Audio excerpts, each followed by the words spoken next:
नमस्कार दोस्तों। सामवेद में आपका बहुत बहुत स्वागत है। आज हम पढ़ने वाले हैं सामवेद के उत्तरार्चिक के अध्याय नंबर 6 के तीसरे खंड को। तो चलिए शुरू करते हैं। हे अग्नि, जब हम अन्न और वनस्पतियों को आपके मुख में डालते हैं, उस समय आपकी लपटें वर्षा के समय चमकने वाली बिजली और उषा के प्रकाश की तरह दृष्टिगोचर होती हैं।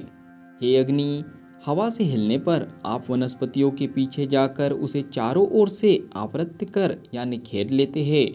उस समय आपको बढ़ते हुए देखकर ऐसा लगता है मानो रथ पर चढ़कर कोई सूरवीर सब कुछ नष्ट करने के लिए आगे बढ़ रहा हो। हे अग्नि, आप बुद्धि को बढ़ाते हैं। आप यज्ञ के प्रसाधन यानी श्रृंगार है। आप विशाल आकार के हैं। हम होता हवि स्वीकार करने के लिए एक स्वर से आपके अलावा किसी और का आह्वान नहीं कर रहे हैं।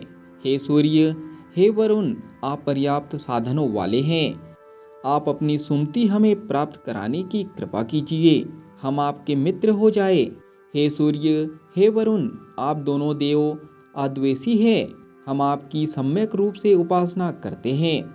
हम आप दोनों के मित्र हो जाए।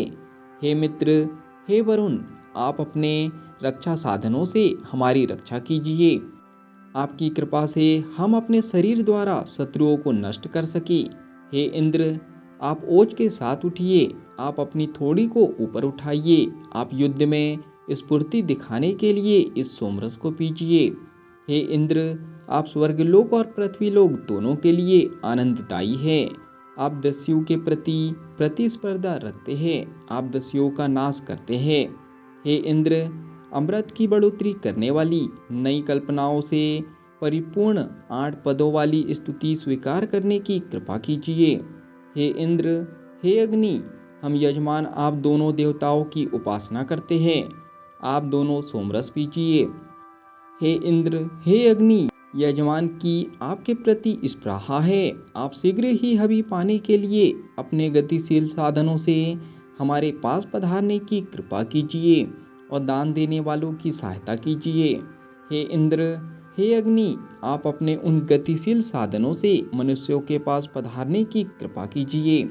आप दोनों सोमरस पीने के लिए पधारिए। यह अध्याय यहीं पर समाप्त होता है। जब तक के लिए चैनल को आप सब्सक्राइब कर सकते हो, बेल आइकन को दबा सकते हो ताकि आने वाला अध्याय आपसे मिस ना हो सके। तो बाकी हम लोग मिलेंगे अगले अध्याय में। जब तक के लिए धन्यवाद।